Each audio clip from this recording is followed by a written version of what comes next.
যেন কোনো হারামখোরের দোয়া কবুল হয় না, কোনো সুদখোরের দোয়া কবুল হয় না, কোনো ঘুষখোরের দোয়া কবুল হয় না, কোনো কিস্তিখোরের দোয়া কবুল হয় না, কোনো অবৈধ উপার্জনকারীর দোয়া কবুল হয় না। যদি বলেন কবুল হয়, কিতা কবুল হয়েছে? বাপ, বিল্ডিং, ছাদ, এটি তো আল্লাহ তাআলা বেটা দোয়া কবুল করার লাগে না, এটি তো এমনি আল্লাহ নাফরমান রোদে। বিল্ডিং এর ছাদের লেগে হুজুর দিয়া দোয়া করার লাগেনি, কাফের বেঈমান ছাদ দেয় কেমনে? তাহলে কথা বলেন না কেন? হে তারা কোন মূল হিসাব দিয়ে দোয়া করা? হ্যাঁ, বিল্ডিং কি ভেঙে পড়ে গেছে সব? তাহলে দুনিয়া অর্জন হওয়া এটা তো দোয়া কবুলের কিছু নাই, দুনিয়াতে এমনি মালিক দেয়। কথা বুঝেন নাই আমার? দুনিয়া না, মূল বিষয় তো আখিরাত, মূল বিষয় তো আখিরাত। এজন্য দেখবেন আল্লাহ রাসূল সাল্লাল্লাহু আলাইহি ওয়াসাল্লাম স্পষ্ট বলছেন, ফাআন্না ইউস্তাজাবু লাহু, নাফরমান হারামখোর তার দোয়া কিভাবে কবুল হয়? রাসূলুল্লাহ সাল্লাল্লাহু আলাইহি ওয়াসাল্লাম বলেন, মানিশতারা শাইআন বিআশারাতি দারাহিম, 10টি টাকা দিয়ে, 10টি দিরহাম দিয়ে কেউ যদি একটি জিনিস কিনছে, এই কাগজটা কিনলাম আমি 10 টাকা দিয়ে, আল্লাহর নবী সাল্লাল্লাহু আলাইহি সাল্লাম বলেন, অফিহি দিরহামুম মিন হারাম, এর মধ্যে 1টি টাকা হারাম, 9 টাকা হালাল। খোদার কসম, নবী বলছে ওই জিনিসটি যতদিন তার কাছে থাকবে ততদিন এই নাফরমানের ফরজ কিংবা নফল কোন বন্দিগি আল্লাহ কবুল করবে না। খামখেয়ালি কথা না, খামখেয়ালি কথা। কাল মিডা মিডা ওয়াজ শুনলে হইতো না, কেবল মিডা মিডা ওয়াজ শুনলে হইতো না। হাদিস রাসূলুল্লাহ সাল্লাল্লাহু আলাইহি সাল্লাম বলছেন, এটা আপনি ফেলে দিবেন কিভাবে? ইসলাম, নামাজ ঠিকমতো পড়া এটা যেমন ইসলাম, উপার্জন ঠিকমতো করা এটাও কি ইসলাম, এটাও ইসলাম। মসজিদ, এখানে ইবাদত যেমন ইসলাম, বাজারে হালাল রোজগার করা এটাও ইসলাম, এটাও দ্বীন, এটাও দ্বীন। এই জন্য বাপ, হালাল উপার্জন সাংঘাতিক গুরুত্বপূর্ণ। কোরআন শরীফে আল্লাহ তাআলা একেবারে স্পষ্ট বলছেন, তোমরা যদি আল্লাহর ইবাদত করতে চাও, ইন কুনতুম ইয়াহু তা'বুদুন, যদি আল্লাহর ইবাদত করতে চাও বান্দা, তাহলে প্রথমত হালাল খাও। কুলু মিন তাইয়্যিবাতি মা রাযাকনাকুম ওয়াশকুরু লাহু। এজন্য হালাল উপার্জন ইবাদত কবুলের পূর্ব শর্ত। যেই কোনো নামাজ, রোজা, ওযু, গোসল, দান, সাদাকা হালাল উপার্জন ব্যতীত কবুল হয়। তিরমিজি শরীফ একটা হাদিসের কিতাব, 6টি বিশুদ্ধ হাদিসের কিতাবের একটি। এই তিরমিজি শরীফের প্রথম হাদিস, একেবারে 1 নাম্বার হাদিস, লা তুকবালু সালাতুন বিগাইরি তুহুরিন ওয়ালা সাদাকাতুন মিন গুলুলিন, পবিত্রতা ব্যতীত কোনো নামাজ কবুল হয় না। নবীজি বলছেন, হালাল ব্যতীত কোনো দান, সাদাকা কবুল হয় না, কবুল হয় না। রাসূলুল্লাহ সাল্লাল্লাহু আলাইহি সাল্লাম বলছেন কবুল হয় না। আপনি যদি বলেন তাহলে আর দিতাম না, দিয়েন না, আপনার মতো বেডইত না দিলে ইসলাম কাইতিত না, আপনি দিয়েন না, বহুত জনে দেয় না, তাই এই কারণে ইসলাম আটকায়া যায় না। কারো একক কোন ব্যক্তির কাছে ইসলাম ঠেকা না, ঠেকা কথা বলেন না। 1450 বছর পর্যন্ত ইসলাম এই পর্যন্ত পৌঁছেছে কোন একক ব্যক্তির মাধ্যমে, তাইলে এই জন্য হালাল জরুরি বিষয় বাপ, ইসলামের গুরুত্বপূর্ণ বিষয়। মুআমালাত, লেনদেন, লেনদেন অত্যন্ত গুরুত্বপূর্ণ বিষয়। আল্লাহ তাআলা গুরুত্ব দিয়েছেন, নবী সাল্লাল্লাহু আলাইহি ওয়াসাল্লাম গুরুত্ব দিয়েছেন। কোরআন শরীফের আয়াত সূরা আর রহমানের মধ্যে আছে, শুরুতেই ওয়া আকিমুল ওয়াজনা বিল কিসত ওয়া লা তুখসিরুল মিজান। আল্লাহ তাআলা বলেন, সততার সাথে, ইনসাফের সাথে ওজন পূর্ণ করো। ওয়ালা তুখসিরুল মিজান, কোনোভাবেই ওজন কমাইও না, ওজন কমাইও। কোরআন শরীফে আল্লাহ বলছে ওয়া আউফুল কাইলা, তোমরা কাইল ওজন পূর্ণ করো। হ্যাঁ, ওয়া নাদাউ মাওয়াজিনাল কিসত লিয়াউমিল কিয়ামah, আল্লাহ বলেন ইনসাফের পাল্লা আমি হাসরের ময়দানে স্থাপন করব। এক বিন্দু জুলুম হবে না। হিসাব করে মাইপা ওজন করে তোমারে জান্নাত বা জাহান্নামে পাঠাবো। এই যেটারে আমরা মিজানের পাল্লা বলি না, ফামান সাকুলাত মাওয়াজিনুহু, ওজন হবে হাসরের ময়দানও ওজনের পাল্লা স্থাপন হবে।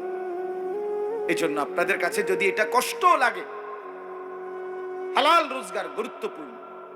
সুদের টাকা দিয়া ছেলেটারে কোন বিবেকে বিদেশ পাঠাইলেন?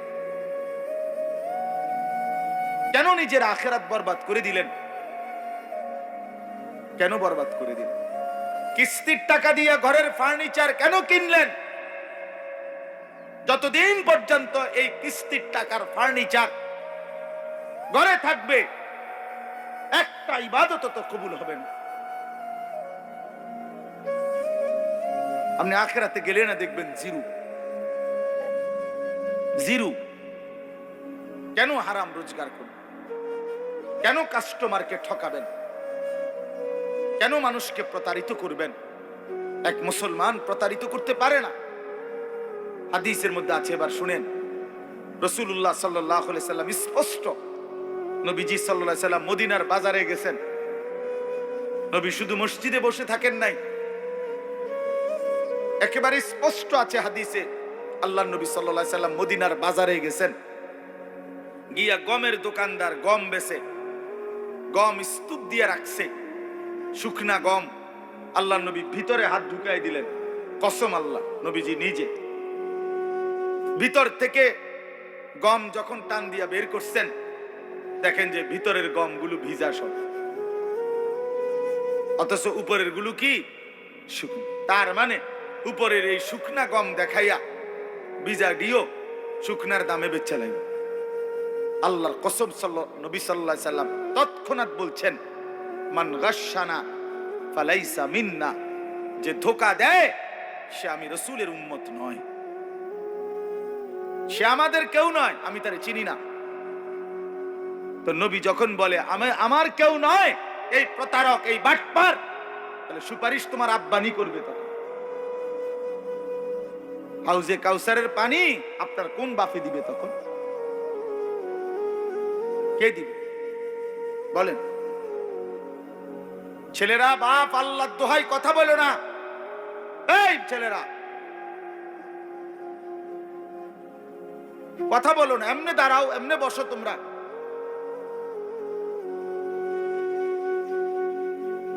লজ্জাহীন মানুষ। তো এই জন্য বললাম আজকে আমার এটা মূল একটা কথা।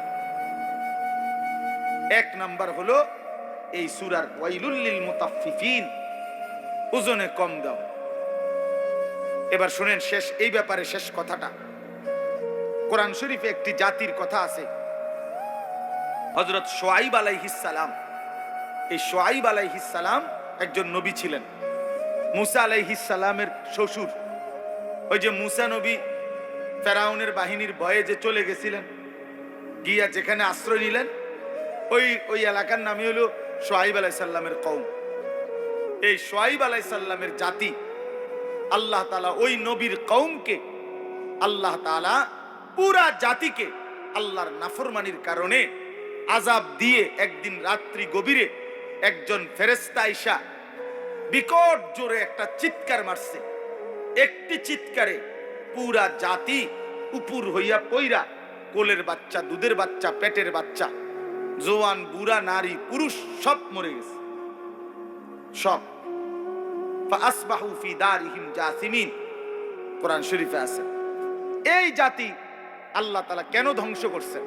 শুআইব আলাইহিস সালামের কওমকে কোরআন শরীফে স্পষ্ট আছে, তাদের মূল অপরাধ ছিল তারা ওজনে কম দিত। খোদার কসম, এটা কোরআনের আয়াত।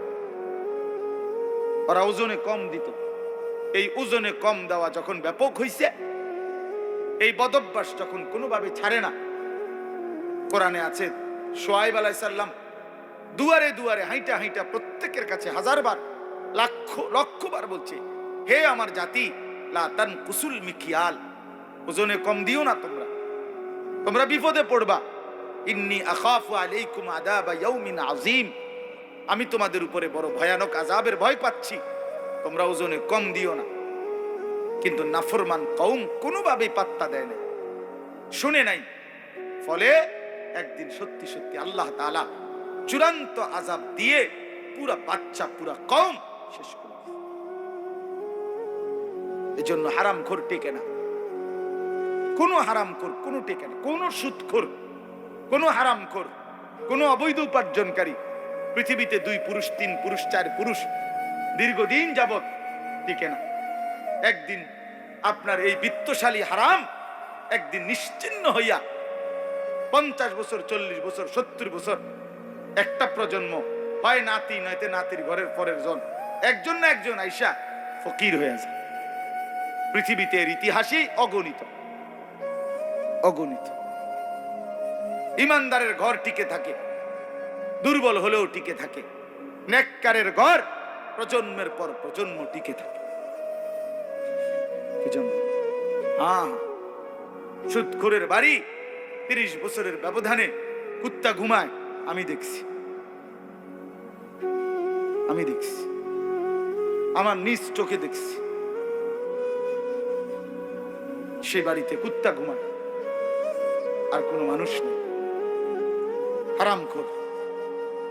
এজন্য কোন হারামখোর তার ফ্যামিলি, আগামী জেনারেশন হয় 40 বছর 70 বছর 50 বছর 100 বছরের ব্যবধানে নিশ্চিহ্ন হয়েছে। প্রিয় ভাই আমার, বাপ আমার, বন্ধু আমার, হারামের পিছনে না যাওয়া, হারাম রোজগারের চেষ্টা না করা, দুনিয়া অল্প হোক বেশি হোক।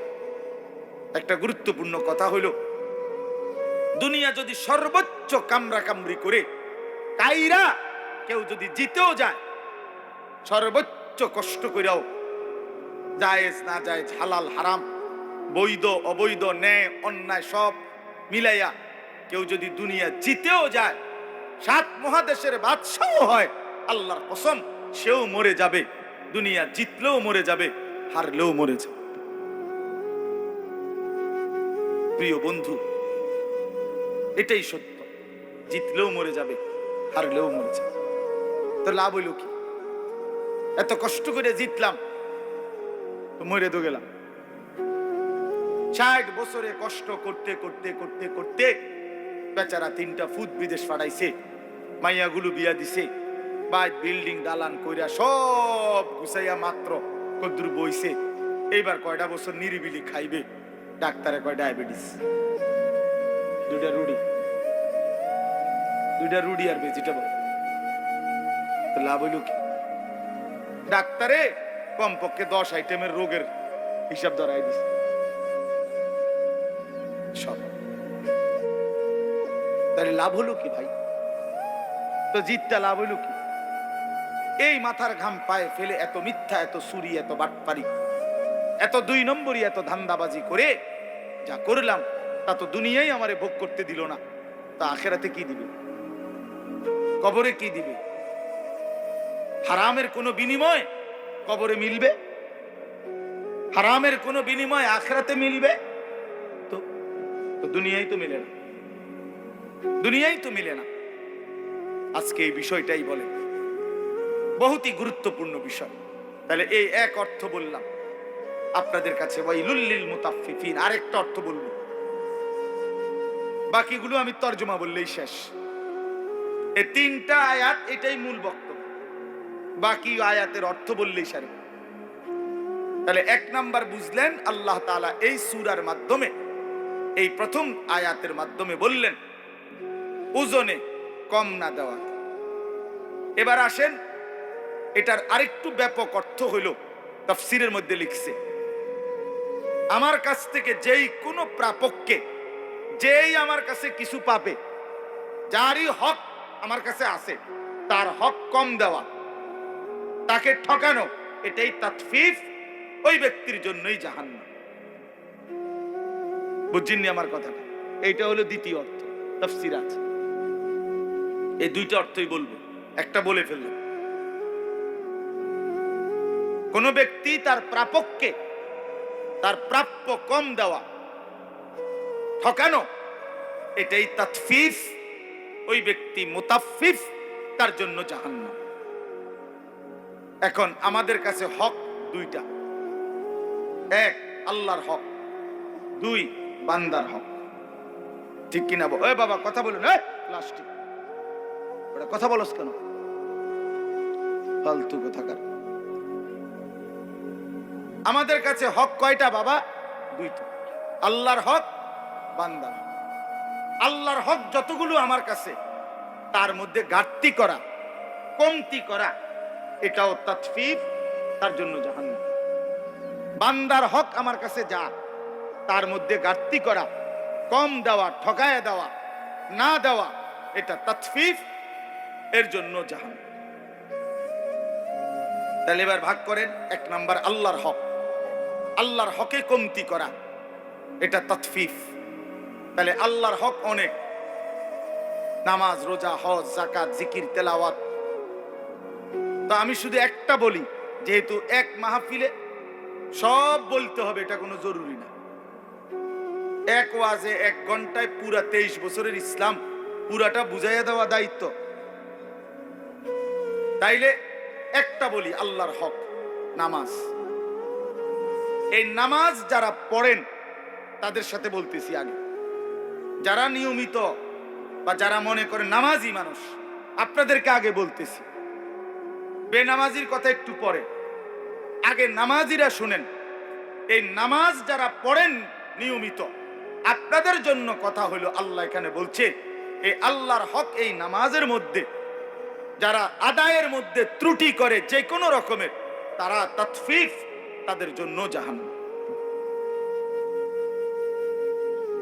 হ্যাঁ, আমার কাছে গাড়িতেও কিতাব আছে, তাফসীরে মাআরিফুল কোরআনে স্পষ্ট লেখা আছে। আমাদের কামরুলের রোমেও এই তাফসীর আছে। ওই যে আমার ছাত্র যে মাওলানা, আপনাদের ইমাম,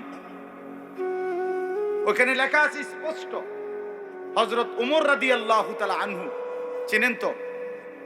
তিনি একদিন দেখলেন মসজিদে নববীতে এক ব্যক্তি নামাজ পড়তেছে। তো দেখলেন ওই লোক দুইটা কাজ করছে। এক, রুকু সেজদা ঠিক মতো দেয় নাই। দুই, পুরাটা নামাজ তাড়াহুড়া করে আদায় করছে। আল্লাহর কসম, ওমর রাদিয়াল্লাহু তাআলা আনহু তাকে ডাক দিয়ে বললেন, লাকাদ তাফফাফতা, তুমি তোমার নামাজে তাতফিফ করেছ, অতএব তোমার জন্য জাহান্নাম। ওই যে তাতফিফ, রুকু সেজদা ঠিক মতো দেয় না। অসংখ্য মানুষ আছে, জিজ্ঞাসা করে দেখবেন, এনে আইলে আপনার উনার শরীরে আর বল নাই, সাদওয়ানে উনারে 3 জনে থামাই তারা না। ডাকাইতে এভাবে কুদ্দা ওড়ে, লাফাইয়া ওড়ে। হেইতে বেড়ারে যদি আল্লাহ দোয় কাকু আপনি তো থামেন, আরে রাখ বেড়া, হাত উড়ে এলাম বেড়ায়, তো উড়ে এলে বিশেষ নামাজ কমা কেন? নামাজ এভাবে পড়বেন কেন? এটা কি ঠোকর মারলেন? তামাশা করেন আল্লাহর সাথে? হ্যাঁ, আল্লাহর সাথে এসে তামাশা করেন। মালিককে সাধারণ মনে করছেন নাকি?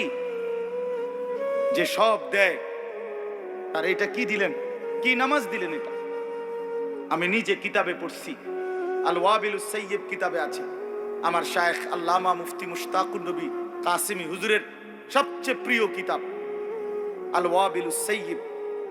এই কিতাবের মধ্যে আছে, ইমাম ইবনুল কাইয়িম রাহমাতুল্লাহ আলাইহি বলছে, হে আল্লাহর বান্দা, দুনিয়ার কোনো বন্ধু যদি কোনো বন্ধুকে একটি মরা মুরগি হাদিয়া দেয় সুন্দর ট্রেতে করে, বন্ধু কি তাতে খুশি হবে? তিনি বলেন, তাহলে হে আল্লাহর বান্দা, সুন্দর করে রুকু দিলা না, সেজদা দিলা না, তাসবিহগুলো ঠিকমতো আদায় করলা না, দোয়াগুলো ঠিকমতো আদায় করলা না, এইরকম একটা মরা মুর্দা নামাজ তোমার মহান আল্লাহ পাককে কেমনে দিলে? কেমনে দিলে? শুরু থেকে নিয়ে আল্লাহু আকবার এই নিয়ত বাঁধা, সুবহানাকা আল্লাহুম্মা বিহামদিকা, এই সানা, সূরা ফাতিহা, আরেকটা সূরা, রুকুর তাসবিহ, সেজদার তাসবিহ, আত্তাহিয়াতু, দোয়া দুরূদ শরীফ, দোয়ায়ে মাস